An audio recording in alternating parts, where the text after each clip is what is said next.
Good day kapatids mga tol. Yan. Ito update natin dito sa Bandenaville natin.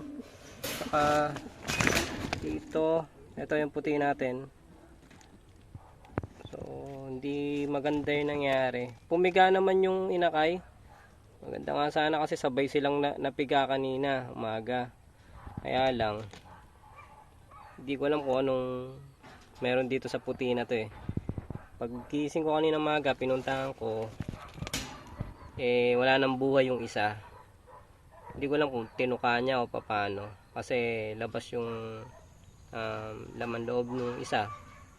So kung daga naman, wala namang pagdadaanan yung daga. Tsaka sana disgrasya siya. So alam ko siya lang ang umano nun. Tapos yung isa, kakatanggal ko lang ngayon, hindi nila sinubuan, hindi ko alam kung bakit. Kaya papahinga ko tong puti. Hindi ko alam kung bakit ganun yung attitude niya. Tsaka pansin ko sa kanya, binubugbog niya to, yung hen. Lagi niyang nasaktan to pagka, ewan ko kung siloso ba yung ibon na to o paano. Minsan sinasaktan niya to pagka matagal ako nandito, breeder cage na to.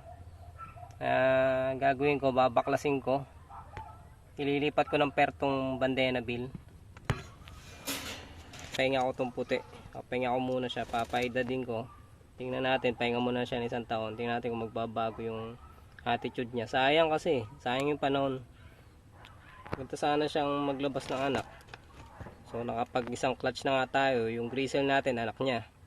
Kaya lang, may attitude nga siya na ganyan, nananakit ng inakay. So baklasin natin to. Ito update natin, buti pa to. Finisher natin si Hilda. Maganda naging inakay nila. Ayan, nakaupo na si Colleen. So piga parehas. Medyo konti ano natin ngayon, pang lipad.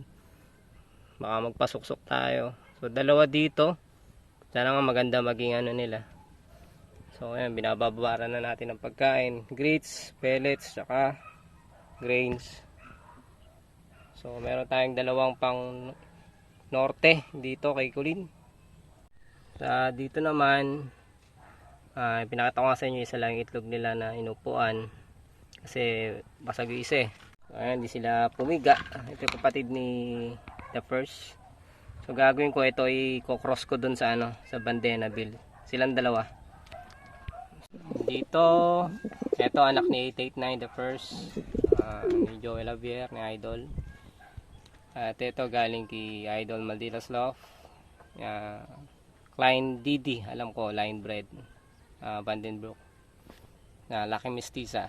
Yan ang cross niyan. Ito si 818, yung ibon natin, nakita nyo yan. Dito maganda kasi may piga sila. Ayan, inakay na sila. Shoutout sa lahat, thank you sa inyo, salamat sa suporta nyo. At malapit na Pasko, ingat-ingat sa lahat. Alright.